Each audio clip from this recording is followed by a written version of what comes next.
So now I'm sure you guys, some of you are wondering, okay, what did you say about mastery? Like, what is this? This is some sort of like Sonic the Hedgehog, uh, like level 5. Like, I don't what master am I supposed to smash down here? Like, I don't understand what that is. So within the dance music track workflow, you obviously create the elements like we did. You lay them out, or you create the elements. You maybe choose sounds by sound design and some music theory to give the sounds a little bit more, give up some more melodic feel. You lay those sounds out like we did here. We link them, and we did a little bit of preemptively what's called mixing, where we throw maybe some effects on top, adjust the relationship between sounds so the elements we want to stand out more do, and the other ones that aren't quite as important sit further back in the mix. The final step of any track is what's called the mastering. So mastering at a very, very surface level, it's just preparing your mix for final production. And you're like, great, Colin, that explains absolutely nothing to me. What exactly do I do during the mastering stage? So for dance music, if you notice, almost the running joke is that you notice pretty much every producer at the mastering stage, they'll really, the only thing they do is they just kind of tweak a couple knobs to make their track as loud as possible, or just really push it into push it into the limiter, so it really just whenever you hear the track, it just really punches out at you. It's just really gritty and raw.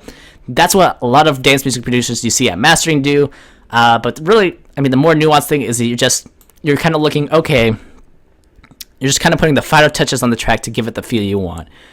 So within I'm going to talk about mastering within the dance music realm, but bear in mind, a lot of the techniques you use here don't necessarily transfer over to mastering other genres, because let's say you're mixing classical piano. You don't want to necessarily make that stuff as loud as possible. You don't want to just, okay, I'm going to set up what's called a ceiling here and just push the gain as loud as possible so I can distort it and make it sound raw and great.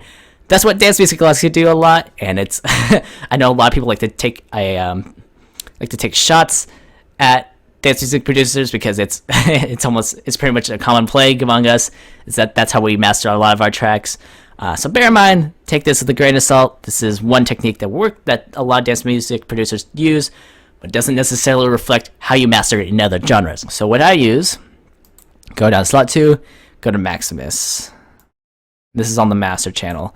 And actually, before we get too far into it, what this master channel is it's pretty much the curation, or it takes all the sounds that you're using here, and it pretty much routes them into one sound file. And this is what, when you hit the export button up here, this is the sound it exports right here. It takes this, whatever signal's coming out of here, and it pretty much makes it a waveform and drops it on your hard drive.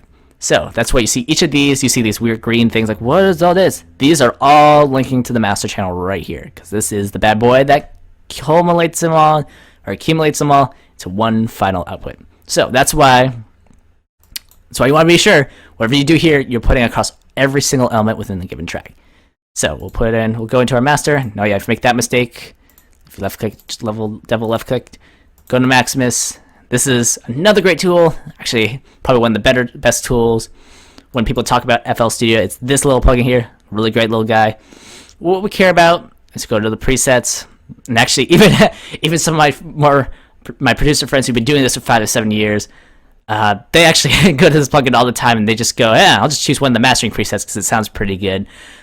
So this is what you can do initially, again, because there's a lot of elements going on in making a track. I would suggest maybe once you've mastered sound design and everything, learn a little bit about mastering.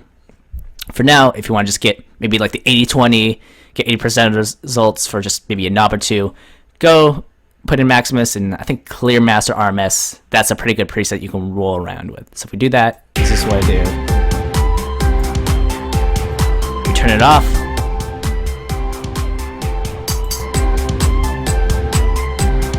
You notice it just really, brings the levels up. It gives it a little bit more life. Some of the elements, that bass, it's pretty loud in comparison to the other tracks. So I think we need to turn that down. And actually, that's one thing you notice in terms of mixing. Again, not going to be a huge mixing course.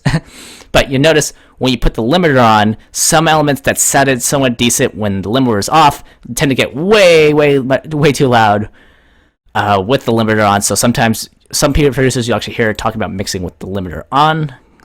at least when with all the volumes being pushed. That way they can get a sense of, okay, this element's gonna be way too loud. Again, there's a lot of different mythologies, and I know I'm throwing a lot. And you're like, oh my god, I just want to export the track. What else do I have to do? So for now, all you need to know is Maximus, maybe a preset, and just be cognizant of the fact that it's gonna make your song sound different than it did without it on. So you may need to go back and adjust the levels a little bit.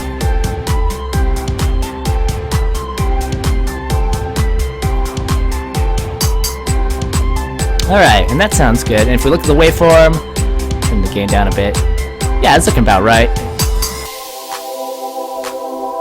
Oh yeah, we need to turn this down a little bit.